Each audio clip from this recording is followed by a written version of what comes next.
The most dangerous lie your budget tells you isn't how much you're spending, it's that your savings should come from whatever scraps are left at the end of the month. Stephen, 30, felt the truth of this in his gut as he stared at the twin ghosts haunting his screen, an overdue rent notification and a credit card bill blinking red. His bank balance was a single pathetic number, a traitor that could only cover one. The coffee, for the record, had been homemade all week. He'd walked to work in the rain, he'd eaten leftover pasta for 3 lunches straight. He'd done everything the financial blog said. And yet, here he was, again, in the silent, shameful arithmetic of triage. Which failure did he choose today? The landlord's icy email or the compounding 24.99% interest? He clicked pay on the credit card, watching the balance plummet to near zero, a hollow victory. He'd have to email the landlord again with some invented excuse about a delayed paycheck. The stress was a low-grade fever, always there. His phone buzzed. A text from his mom. "Uncle Lee's train gets in at 7. Don't forget to pick him up, and be nice. He's staying with you for a few days." Stephen let out a long, slow breath, his shoulders sinking. A house guest. The universe, it seemed, enjoyed adding weight to a sinking ship. He chose the credit card because the math said it was smarter. But the sick feeling in his stomach wasn't about math. It was about shame. He remembered last month's fleeting triumph. After a brutal cycle of scrimping, he'd managed to squirrel away $200. He'd actually felt proud. Then his car, a 10-year-old hatchback with a grudge, decided its alternator needed a vacation. The repair bill? $210. It wasn't just the money, it was the message. The universe was mocking his effort, punishing his discipline. So what was the point? Later that evening, after drafting a painfully apologetic email to his landlord, the resentment boiled over. He was tired of feeling poor in his own life. In a defiant, almost furious act, he opened a food delivery app and ordered Thai food, pad CE, spring rolls, the works. The total, with tip and delivery, was $35. As he clicked confirm, he felt a brief surge of power. This was self-care. This was what he deserved. The food arrived, fragrant and steaming. He took 2 bites before the guilt descended, cold and heavy. He was eating his own failure. He shoved the containers in the fridge and spent the next hour angrily vacuuming his small apartment, preparing for Uncle Lee's invasion. The chore felt like punishment for a crime he couldn't stop committing. Uncle Lee arrived not with the fanfare of a wise sage, but with the quiet efficiency of a seasoned traveler. 1 small roller bag, a neat jacket, and eyes that missed nothing. He took in Stephen's apartment, the clean but worn couch, the single plant struggling by the window, the tense set of Stephen's shoulders with a single sweeping glance. He accepted a cup of tea and sat, not filling the silence with chatter. The usual questions, how's work, seeing anyone, never came. Instead, after a long sip, he placed his cup down on the coffee table, right on the ring of a forgotten water stain. "Stephen," he said, his voice gravelly but calm, "when you get your paycheck, who do you pay first?" The question was so simple, so utterly off-script that Stephen stumbled. "Oh, you know, the usual. Taxes get taken out, obviously, then rent, that's the big one, then utilities, internet, phone, student loan payment, that's a killer, then the credit cards, minimums at least." He trailed off, listing the chain of command of his own financial servitude. Uncle Lee listened, nodding slowly, as if Stephen were describing the intricate plumbing of a very leaky ship. When Stephen finished, Uncle Lee leaned forward slightly, his gaze steady. "I see," he said. "You pay everyone else first. The government, the landlord, the bank, The company. He paused, letting the inventory hang in the air. And you, when do you pay Stephen? Stephen blinked. Pay myself, Uncle Lee. With what? There's nothing left to pay with. That's the whole problem. He gestured vaguely at his laptop, as if the ghost of his bank account hovered above it. Uncle Lee didn't seem to hear the frustration. The order is wrong, he stated, as if observing a misplaced book on a shelf. You are the most important creditor, the most important employee. Pay yourself first. The phrase landed with a thud. It sounded like something from a cheesy motivational poster in a corporate hallway. Not with what's left, Uncle Lee continued, with what comes first. Stephen's mind tried to compute this insanity. He pictured his next paycheck hitting his account. Then he pictured immediately taking $100 out of it. Then he pictured his rent check bouncing. The sequence was a horror movie. That would mean not paying my rent on time, Stephen said, his voice tight with disbelief. Uncle Lee didn't argue. He simply asked, "Do you have a $1 bill?" Confused, Stephen fished a wrinkled bill from his wallet. Uncle Lee took it, smoothed it carefully on his knee, and folded it into a neat rectangle. He stood, walked to the kitchen shelf, and placed the folded dollar inside Stephen's empty, clean coffee mug. He turned the mug so the handle faced out. "There," he said, sitting back down. "You are now the first thing paid in this home. A start." Stephen looked at the dollar in the mug. It looked absurd, a child's game, a token gesture that ignored the very adult storm raging outside. After Uncle Lee went to bed, Stephen stared at the mug. Pay yourself first. The principle nagged at him, but its literal application seemed suicidal. He was a modern man. He needed a modern solution. Inspiration struck. He wouldn't do something reckless like short his rent. Instead, he'd use technology. He logged into his bank app and set up a round-up rule. Every transaction would be rounded down to the nearest dollar, and the spare change would be swept to savings. It was painless, invisible. This was paying yourself first, adapted for the digital age. For a week, he watched the transfers happen. 43 cents here, 67 cents there. His savings account, previously a dormant wasteland, grew to $12.47. He felt a flicker of smugness. He was hacking the system, being smart. Then, payday arrived. The freelance check he was waiting for landed too. Flush with cash and emboldened by the principle, he made a decision. Paying himself first didn't mean a frivolous treat, right? It meant securing his future.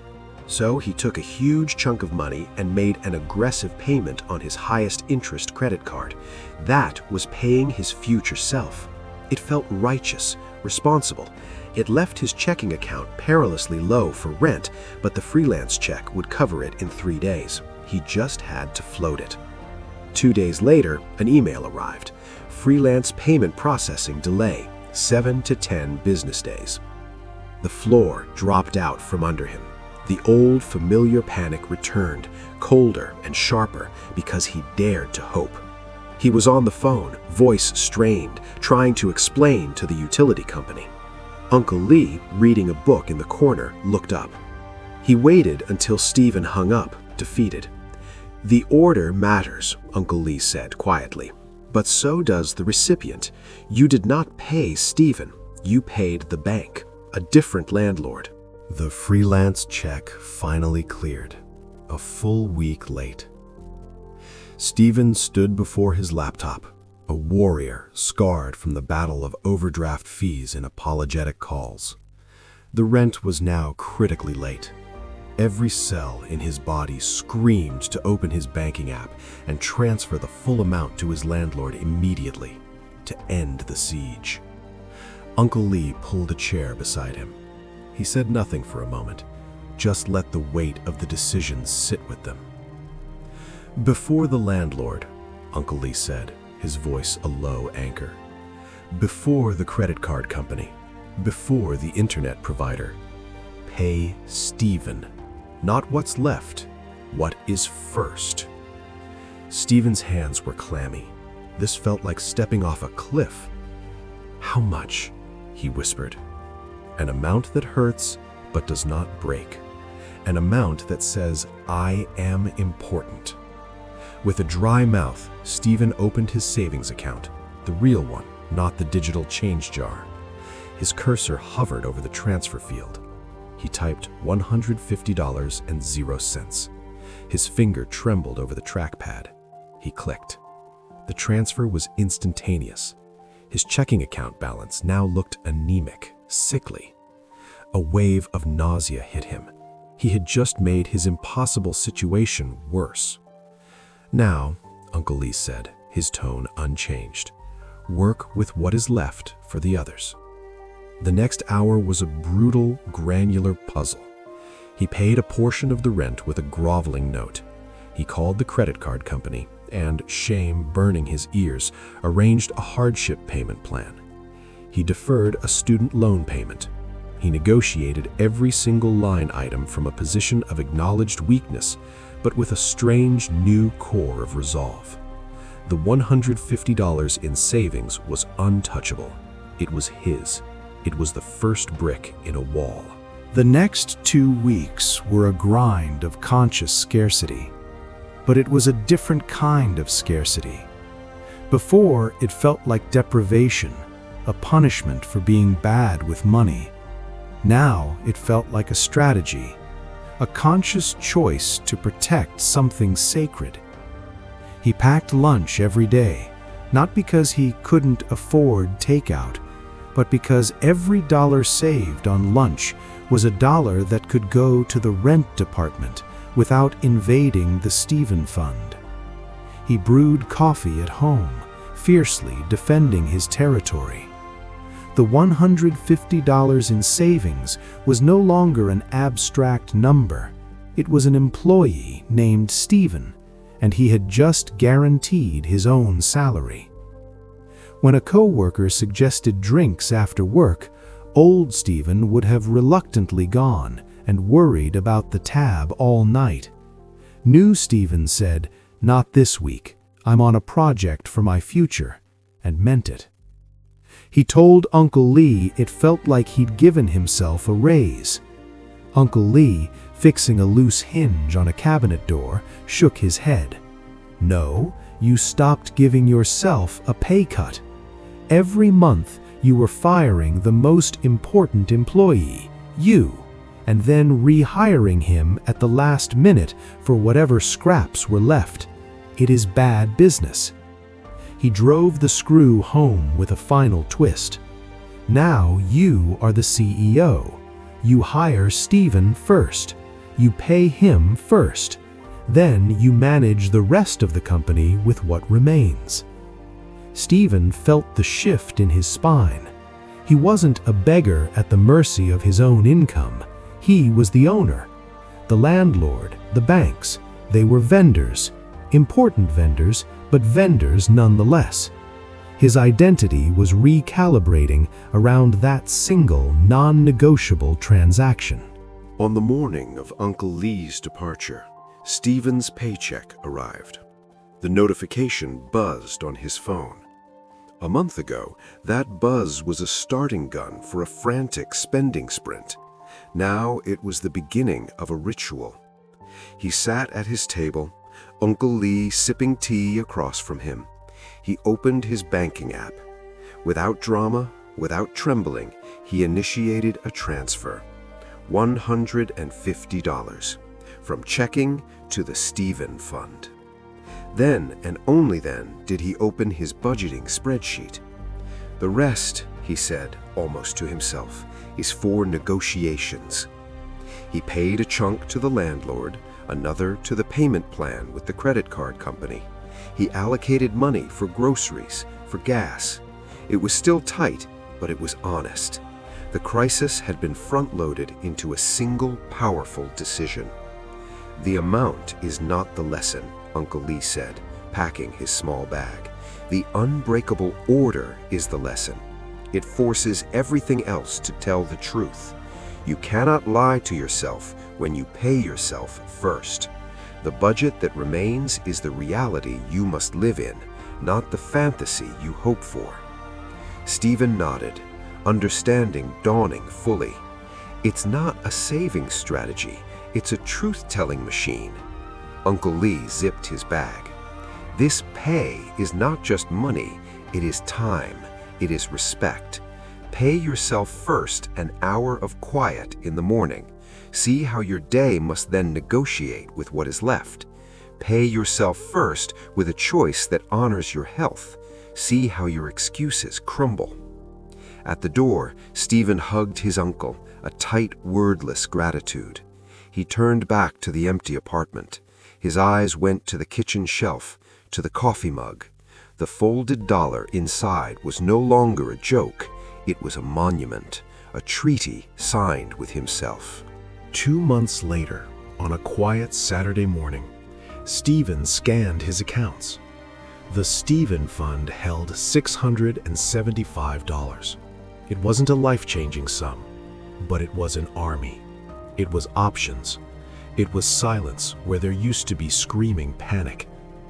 He was brewing coffee when his phone chimed, a bill from his mechanic. His brake pads replaced the previous week, $300. Old Stephen would have felt the world constrict, would have started the mental calculus of which bill to sacrifice. New Stephen felt a twinge, not of panic, but of assessment. He opened his savings account, looked at his army. He transferred the $300 to checking and paid the bill. The Stephen Fund winced, dropping to $375. It hurt. It was a setback, but it was not a crisis. He was not in debt over it. The system had worked. He was his own insurance. He rebuilt the fund next paycheck, the ritual now sacred. He no longer saw a single terrifying pool of money. He saw a hierarchy, a company with departments. The Stephen Fund, Priority 1, the Rent Department, the Life Operations Department, the Future Projects Division. His paycheck arrived. He opened his laptop, the coffee steaming beside him. His first action was not to check his bills, not to see what was due. His first action was a transfer, $150 from the corporate account to the CEO. He leaned back in his chair, took a sip of coffee, and a profound, quiet calm settled over him. He was in command. Stephen paused, watching the sunlight catch the folded dollar in the coffee mug. A quiet thought settled in his mind. If paying himself first could change his life, perhaps it could help someone else too. He picked up his phone, snapped a photo of the dollar in the mug, and tapped the screen to share it along with the note he'd been keeping with a friend, passing along the lesson without fanfare. Maybe it helps someone else start their Stephen Fund, he murmured. The screen faded, leaving only his composed, peaceful reflection. A final, quiet thought, spoken in his voice, filled the space. Your turn. Who do you pay first? If this story felt familiar, if you've ever worked hard and still wondered where your money goes, take a moment to like this video. If something in this story shifted how you see your money, leave the one realization that stood out to you in the comments.